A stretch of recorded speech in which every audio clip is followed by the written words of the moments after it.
Inequalities. Can we ask ourselves a question first of all? For what values of x is this true? 2x plus 3 equals 11.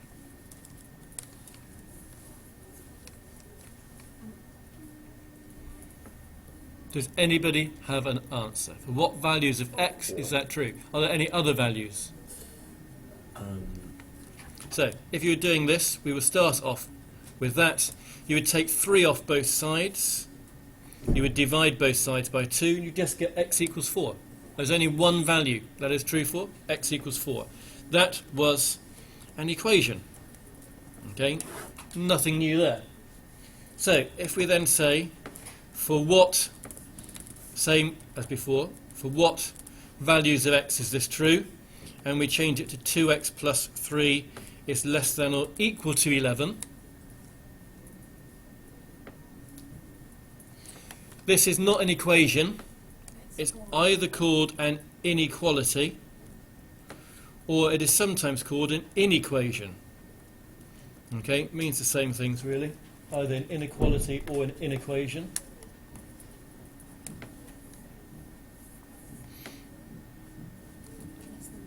Okay, because it's the same as this, the answer will be x there, not 11 there, try that again, x there, 4 there, but this symbol in here.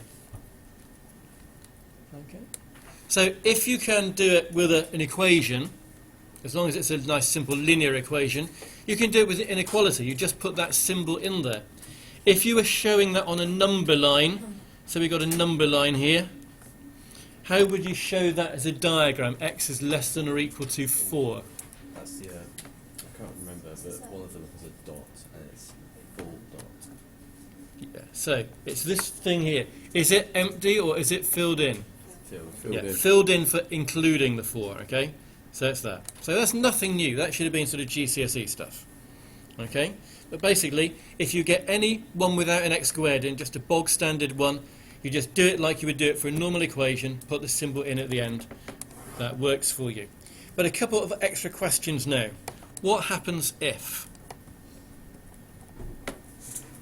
What happens if? And the first one we're going to look at is you multiply an inequality by a positive number. What happens if you multiply an inequality by a positive number? Well, let's start with a nice simple inequality. 5 is greater than 3, which I think we all believe to be true. Okay? Let me multiply both of those by 2. I will get 10, I will get 6. Is that still true? Yeah. Okay, so that one's still true. Nothing special happening there. Second question, we're going to ask ourselves, what happens if you multiply an inequality by a negative number? Let's still start off 5 greater than 3. Let's times this one by minus 4. 5 times by minus 4, minus 20. 3 times by minus 4, minus 12. True? No. It's not true. Minus 4 is not more than minus 12, so that is not true. So just switch around. So, what's your suggestion? You just like switch the sign around. So Yes, that's right. So, if you multiply an inequality by a negative, so you might want to write this down, put it in a coloured box, highlight, okay? So if you multiply an inequality by a negative, you have to swap the direction of the symbol, of the sign. So, for example, if you had a greater than and you times it by minus 4, it would end up being a less than, okay?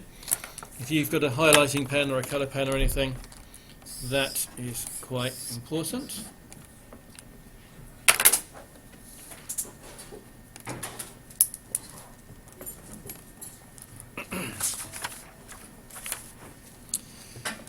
Number 3, what happens if you divide by a negative?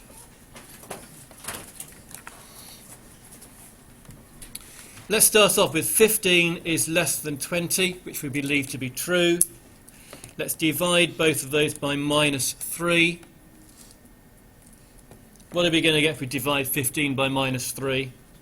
Minus 5. Minus 5. Oh, I didn't mean to do that. I meant to divide it by minus 5. Sorry, that was silly. So if I divide them both by minus 5, that becomes minus 3. This one becomes minus 4. Is minus 3 less than minus 4? Switches around. So yes, not true again. Okay? So if you can squeeze in your box when you multiply or when you divide, because multiplying and dividing are the same thing, really, if you think about it. Like multiplying by 3 is the same as, multiplying by a third is the same as dividing by 3. It's the same thing. Shouldn't be too surprised. But you have to swap if you multiply or if you divide. Okay?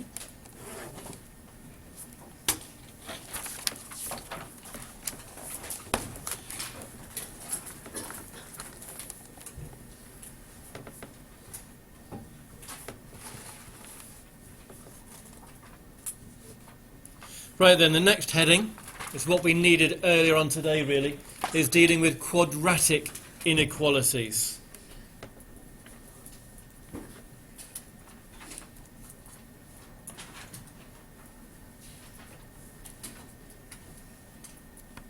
And let's start off with an example which says solve x squared minus 7x plus 12 is less than or equal to 0.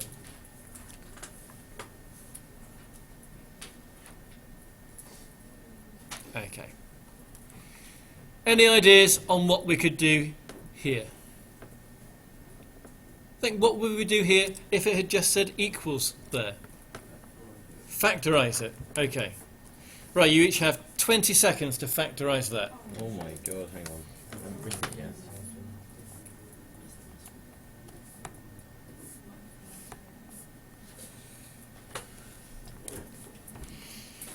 And I might just speed that 20 seconds up. You need to find the positive 12 at the end. Positive means you need the same sign in both brackets, the same sign as what's in front of the 7. So they're both going to be minus. Numbers that times together get 12, add or take to get 7, 3 and 4. Okay, so that's what you should have. Now, let's think. Let's just do a little sketch. Okay, y-axis, x-axis. Where does that curve, if that curve had been y equals x minus 3, x minus 4, where would that curve have crossed the x-axis? What are its roots? Olivia? 3 and 4, yeah. 3 and 4. Is it a happy quadratic or a sad quadratic? It's a happy one. It's got a positive x squared, so it's that way up. So it looks like that. Okay, where is that curve less than 0? Where is that curve below? Between 3 and 4. It's here. That is where that curve is less than 0. It's on this bit, between 3 and 4. How do I write that down? Well, x is between 3 and 4. So that's not a perfect answer. The question had the extra bar on the inequality. The question was using less than or equal to. We need to do the same down here. Put the extra bars on there. Okay? Same as the question. We are basically saying if x is any value between 3 and 4, including 3 and 4, the graph of it will be less than or equal to 0. It will either be below the x-axis or on the x-axis. So if x was 3, it would be 0. Yeah, if x was 3, it would be 0. 0 is allowed up here, so that's fine. Okay? Okay, so there's the first one. Number 2 will look very familiar. X squared minus 7x plus 12 greater than 0. This time I'm only going to give you 2 seconds to factorise it, because it's already written down for you up here.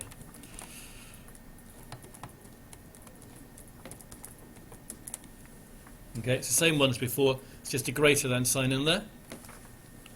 Do your sketch.